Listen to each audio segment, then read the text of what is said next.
Good morning, students. Good morning, ma'am. Anita, what happened to you? You don't look normal. Yes, ma'am. I'm confused on seeing the world news. I find unrest everywhere.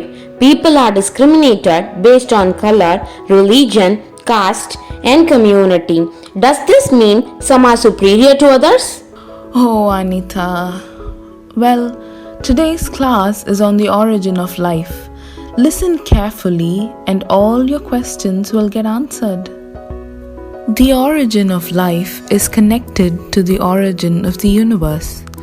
The universe is a very big place and it has been around for a very long time. Everything we see in our universe today, starting from all the living things on Earth to stars, planets, comets, asteroids, and other elements that make our solar system and beyond, they weren't there at the beginning.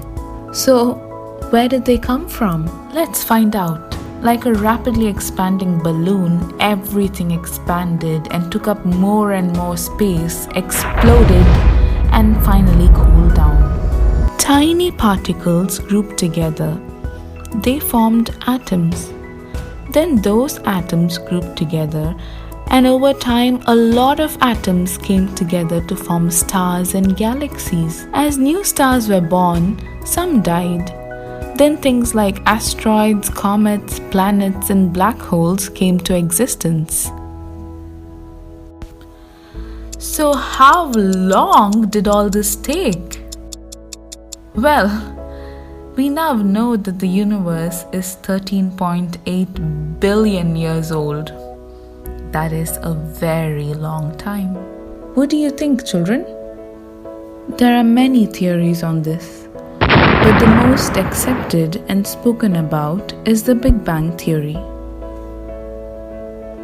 Now coming to Anita's question. You all understand that about 13.8 billion years ago, a small dense fireball violently exploded. Right, children? With that explosion, matter, energy, space, gravity, and time came into existence. In this process, our planet Earth was created 4.5 billion years ago. Bacteria, which is one of the earliest forms of life, came into existence about 3.5 billion years ago. Humans, however, came into existence only 0.0002 billion years. That's just 2 lakh years ago.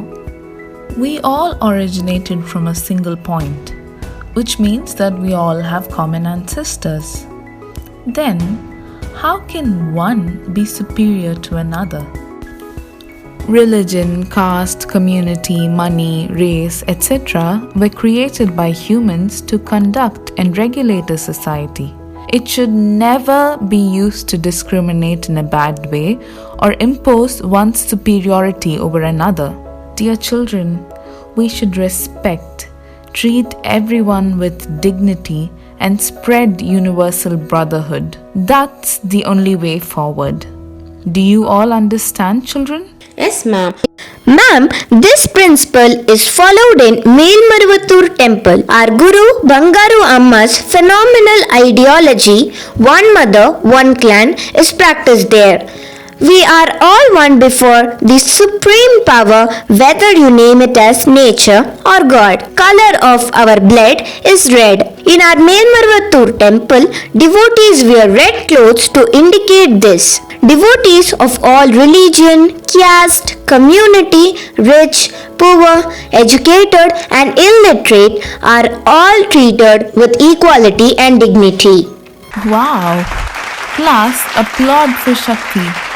We wish you a Merry Christmas. We wish you a Merry Christmas. We wish you a Merry Christmas and a Happy New Year.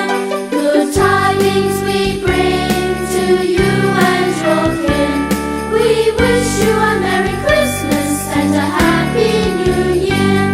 Oh, bring us something important. Oh, bring us something important. Oh. Get to watch interesting videos like this by subscribing our channel, and don't forget to like and share.